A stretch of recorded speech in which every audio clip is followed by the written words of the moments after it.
I woke up, and something felt off. The first clue? The fact that I woke up at all. When was the last time I had to sleep? The second clue? There were no cries of distress, no one rushing to check on me when I woke up in a foul mood. Usually, if I'm in a bad mood, people feel it immediately. It's almost instinctive. I swung the plain white cotton sheets off and looked around. I was in a run-down, filthy room. Well, maybe it wouldn't bother most people, but I'm used to better standards. I went into the bathroom. It looked so basic, with white tiles and porcelain fixtures. I guess if all you needed was a space to wash up, this would do. But what I was looking for was the mirror. And when I looked into it, I nearly screamed. What happened to me? I used to look like a statue, like a Greek god. Now, I looked like a geek. My jaw wasn't defined anymore, my shoulders weren't broad, and my muscles were gone. I looked scrawny. At least that could be fixed, right? Without a second thought, I focused on changing it with sheer willpower and looked back into the mirror. Nothing changed. Panic set in. I had no idea what was going on, and it was terrifying. For the next 10 minutes, I tried everything, willing my body to reshape into something impressive, attempting to change my environment, but nothing worked. Not even the pillowcase would change. It hit me then, I was powerless. All those abilities I once had seemed to be gone, and now I was just like everyone else. I couldn't control anything. And worse, I had to deal with the mundane, unpleasant realities of being a human, things I'd completely forgotten about. Splashback became something I had to learn about all over again. Just then, an annoyingly repetitive pop song blasted from the other room, and I snapped, ready to do something about it. But, of course, I couldn't turn her into a baboon anymore. I walked into the room where the sound was coming from and saw a strange device on the nightstand. With no real clue about how to use it, I pressed a green button. A voice came through. Robert. Hold on a minute. That wasn't my name. But as soon as he said it, something clicked, and suddenly I recognized it as mine. I wasn't prepared for that. I wasn't used to having a name given to me. That's something I usually did to others, not the other way around. And it made me feel uncomfortable. The voice continued, Hello? Are you there? Yes, I answered, trying to hide the irritation in my tone. Sorry, I was distracted. You're 20 minutes late, and you're not even listening? Late for what? For your shift. You better get to work in the next 20 minutes, or don't bother coming in at all. The only reason you're not fired already is because I don't want to train another idiot. Then the call ended. Idiot, huh? Well, let's see how he likes being a human porta-potty. Oh, damn. Mammals, of course, have to go to work. They earn money, exchange it for shelter, food, and clothes. And, as much as I hate to admit it, even to myself, right now, I'm as powerless as one of them. I seem to be one of them. And while I know that won't last forever, for now, I have to blend in, dress the part, and walk among them. I don't want to end up like those beggars on the street asking for handouts, even though I've been one of them before. I need to get to this job I'm apparently late for. I don't need to shave yet, my face is actually soft, probably thanks to this new body of mine. With only 20 minutes to spare, there's no time for any real grooming. I quickly swipe on some deodorant, good grief, the smell is unbearable. I open my wardrobe and pull out a shirt and slacks, but wait, where am I going? Who am I even dressing for? I glance back at the phone. The Choice Canteen. I'm working at some kind of diner? I shrug and get dressed, checking the mirror. My hair is a little unruly, I'll need to get it trimmed soon, but for now, it's manageable. I button up the slacks, shove the apartment keys into my left pocket, tight fit, and stuff my wallet into the right pocket, even tighter. I run my fingers through my hair and take a step forward, expecting to walk into a quiet corner of the restaurant. Damn it! I'm running, out of breath, sweaty, through the restaurant's front door. A brunette waitress quickly approaches and says, "Roberto." And that bell rings again. I am Roberto. And always have been. And that realization unnerves me even more. What are you doing, coming in the front? You want the inn to have a fit? Go around back to the employee entrance. Right, of course. Thanks, I mutter to her as I head toward the back, finding the kitchen entrance. The moment I step in, a chorus of hooting follows, with comments like, "Look at you, all dressed up." A tall man strides out of the kitchen toward me, his face angry, and his expression darkens further when he sees me. I feel an emotion I haven't felt in ages, nervousness. What did I do wrong, besides being late? Did you just come from one of your clubs? He snaps, eyeing my outfit. This isn't your busboy uniform. I can't have you bus tables looking like a suave homeboy. You're washing dishes today. You're lucky I don't send you home. I'm going to. What? I want to cast him into the depths of hell. I want to turn him into something vile, like a sentient piece of filth wriggling through a constipated dachshund's intestines, or a snail waiting to be crushed by a boot. I realize, though, I can do none of that. I grit my teeth and say, "Yes, sir," and head toward the sinks. Then, a sudden rush of fear sweeps through me. The world has shifted in the last few seconds. I feel hyper-aware, noticing how everything around me, the room, the people, the objects, seems noticeably larger than it was moments ago. And my hair, once a bit messy, now feels longer, resting against my back. I finished washing the dishes and asked the kitchen lead for a quick bathroom break, which he granted with a silent nod that carried the kind of arrogance I used to have. I stepped into the bathroom, looked in the mirror, and finally felt my mind snap out of the fog it had been in all morning. No need to shave. My slacks were tight around the waist, and the pockets barely had any room. My long, shaggy hair was pulled back into a ponytail, resting against my back. My frame was smaller now, even more diminutive than when I first woke up. I was apparently becoming a servant. Damn it! God's teeth. My anger erupted in curses, a barrage of frustrations and invocations of terrible fates for those around me, even though my weakened, mortal will couldn't do a thing. There was a knock on the door, and the kitchen lead's gruff voice called out, "Yo, fairy, you fallen?" I might have brushed it off as just a typical crude comment between men, but then I caught a glimpse of myself in the mirror. I had changed even more. I had small chest, flattened by a sports bra that was now visible through my unbuttoned shirt. My hair was even messier, though still held in place by a rubber band. My eyebrows were plucked and shaped. Had I really lost all sense of protective camouflage? And my face, it looked more narrow, more delicate, almost haunted. I reached down and confirmed it, I still had male anatomy. It seemed I was transitioning, my body undergoing hormone changes from male to female. "Coming," I called, quickly buttoning my shirt. I've cursed people before. Do I actually send them to hell? I don't know. I've never been sure about heaven, hell, or any gods or devils. I could create mental environments for people, visit them in those places, but whether they were real or just constructs of my mind? That's beyond me. But, as I was saying, I've cursed people to their own personal hells before. But nothing like what I was living through now. What made it particularly cruel was how these people relied on nothing but their physical strength and the mundane tools around them. Granted, they didn't resort to outright physical torture, workplace decorum and all that, but the number of times hot water was splashed in my face, or knives came dangerously close to cutting me. The times I was shoved hard to the ground.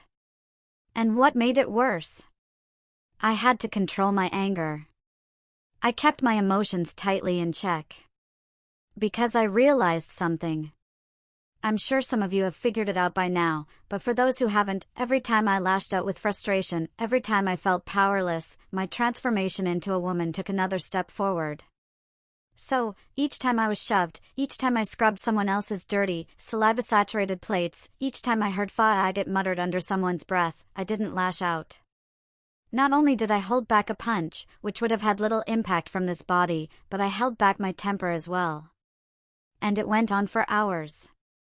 But I won't bore you with the repetition of the abuse I endured.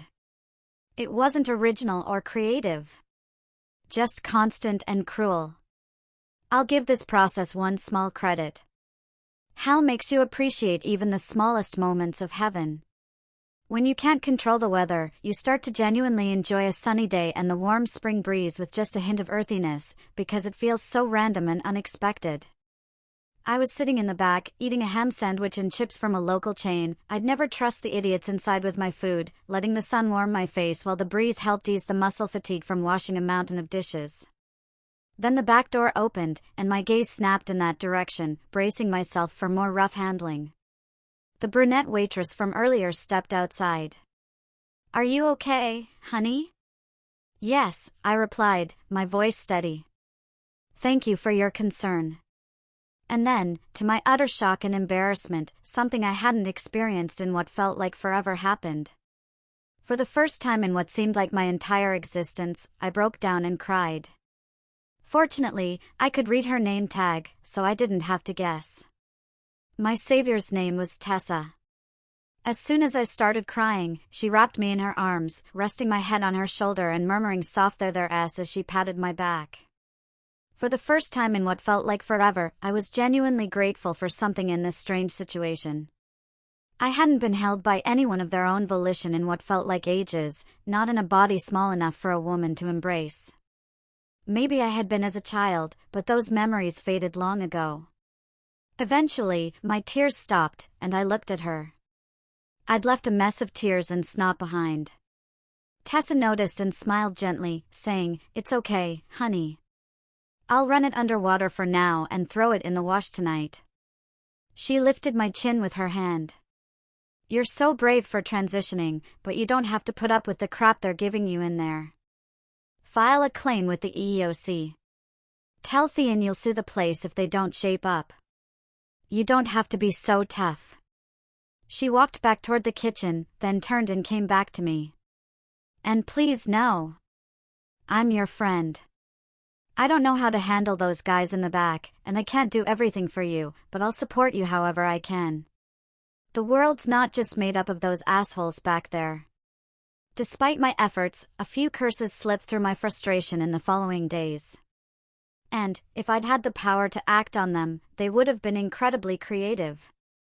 My community would have given me a standing ovation. But the cost, oh, the cost.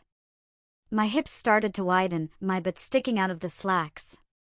My chest grew enough to be noticeable, even with the sports bra.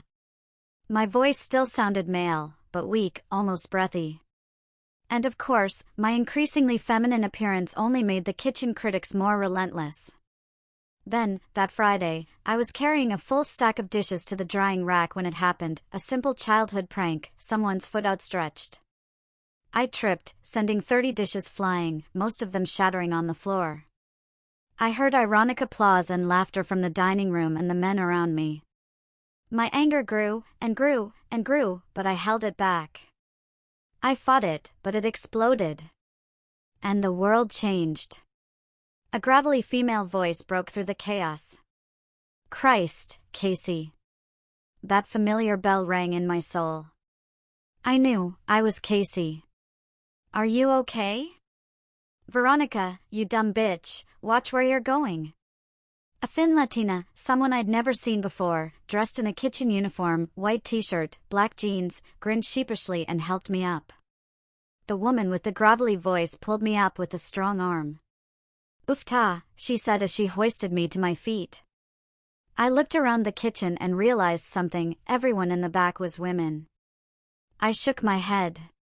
"No, it's okay," I said, trying not to be startled by the female voice coming from my own mouth. I bent down to dust myself off and then stopped in surprise when I saw what I was wearing, a waitress uniform. Apparently, I had entered the kitchen as Casey, ramming into Veronica, making her drop the dishes. I quickly went back to the bathroom, though Thean was yelling at me from the front. I looked at myself in the mirror. My face was on the androgynous side of female. I was short, my hips jutting out from a body that was straight and small. My hair, a brittle, ugly orange, was still haphazardly tied back with the same rubber band. I cupped my pelvis, and to my surprise, I no longer had male anatomy, just a warm mound between my legs.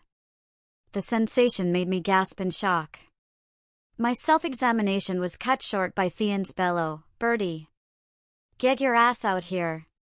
Had I known how much better life as Casey would be compared to transitioning as Roberto, I would have lost my temper long ago. Plus, now I got to work the tables with Tessa.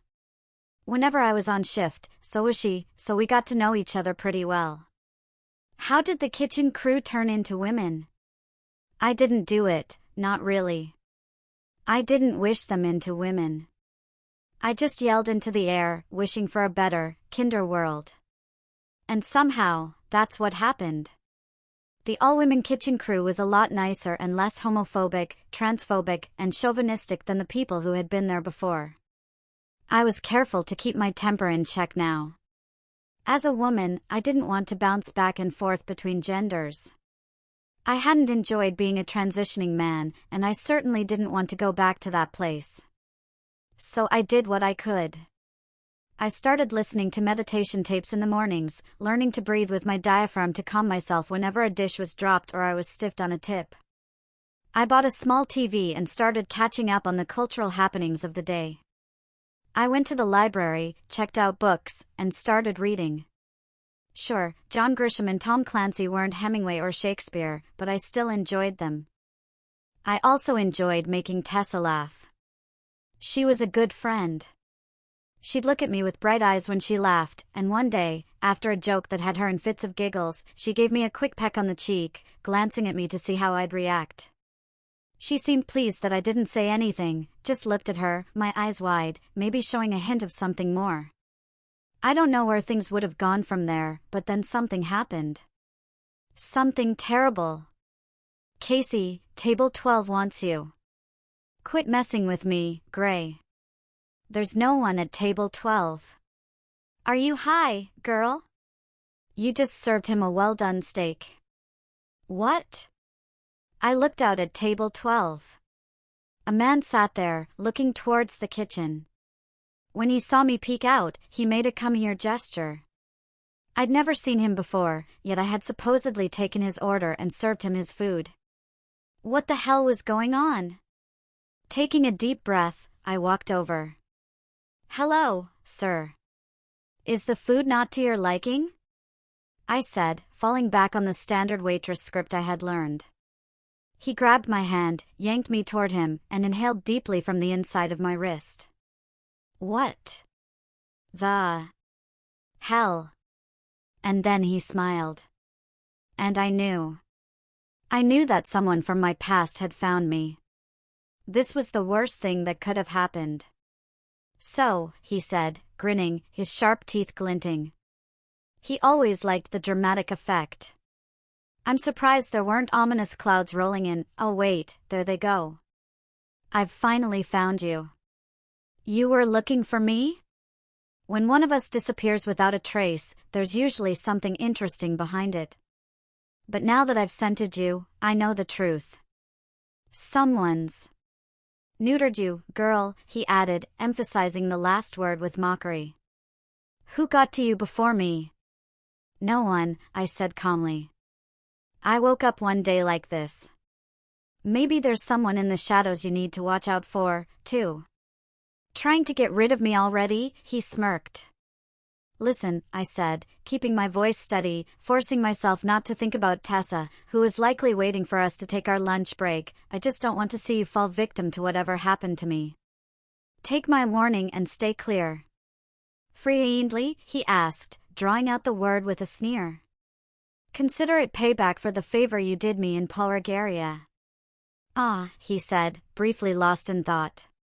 "That was a good meal." He snapped back to the present, though, and his greed returned. I knew exactly what he was after. "Still," he said, pulling me down toward the table. I don't think so. Neutered or not, I think you'll still make a fine meal. And the meal you offer me won't be this diner's lousy steak. If the situation hadn't been life-threatening, I would have rolled my eyes at his villainous dialogue. Before gaining omnipotence, this guy had clearly read one too many comic books. Then I heard an ahem and looked up. I've never been so relieved to see Thean standing above me, scowling down at my seated self. I felt guilty about what was about to happen. Even Thean didn't deserve what was coming. Casey, you know better than to sit at a guest's table. Sir, I'm afraid we need our waitress on the floor. Can we fix whatever's wrong? Oh, I think so, the man said, snapping his fingers. Thean turned inside out. Jesus Christ! I screamed as the thing that had been Thean let out an unearthly sound, the result of a ruined esophagus and vocal cords, before crumpling to the ground in a mass of blood. It seemed this one had shifted his approach from supervillain to horror movie antagonist, and the situation had become even more dire. And then, at that very moment, Tessa walked in. I couldn't stand it. I couldn't help Thean, and I couldn't stop the man, but I'd die trying before he got to Tessa. He smiled as he saw my affection for her begin to shine through. He looked at her. And before he could do anything, I reached deep within myself, down to the very bottom of my soul. Regardless of what happened to me, my form, or my life, I reached deep and said a quick prayer to whoever might be listening. And then I started casting curses. When you curse, you tap into the flow of life all around you.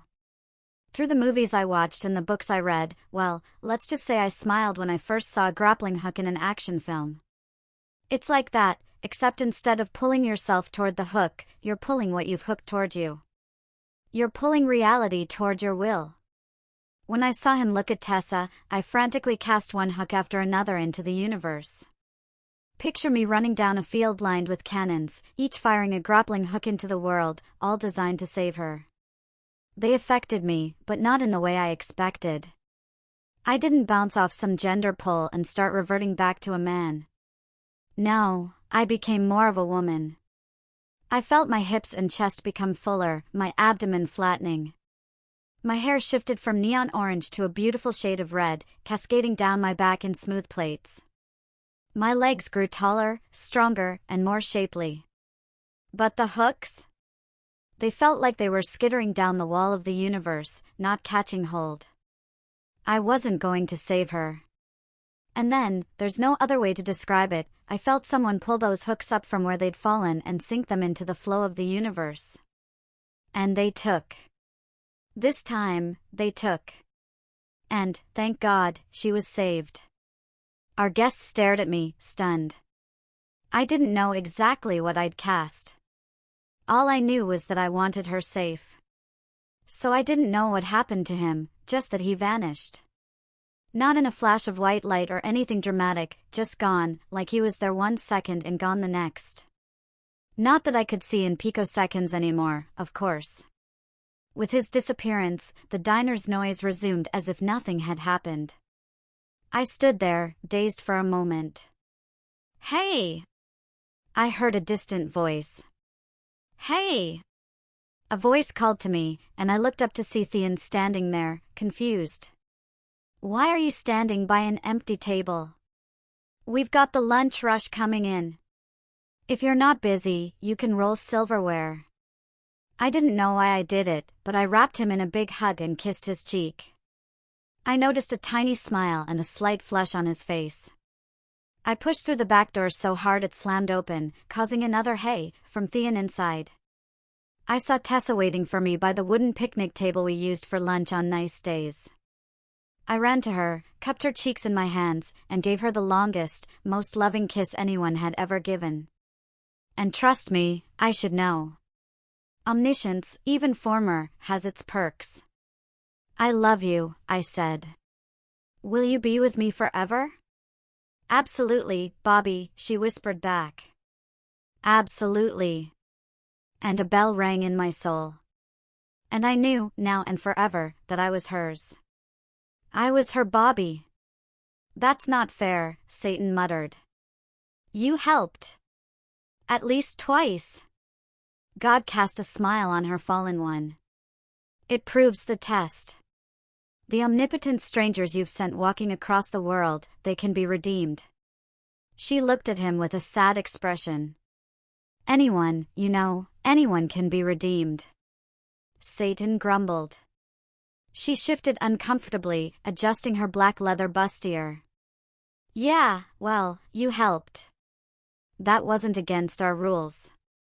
You tilted the odds a bit with that entire kitchen full of transphobes. She deserved a hand. Yes, well, that stranger was bad, but he wasn't one of my worst. I bet you can't do it again with someone worse. Want to play again? Sure, God smiled warmly. I'd love to prove to you again that anyone can be redeemed, Lucy.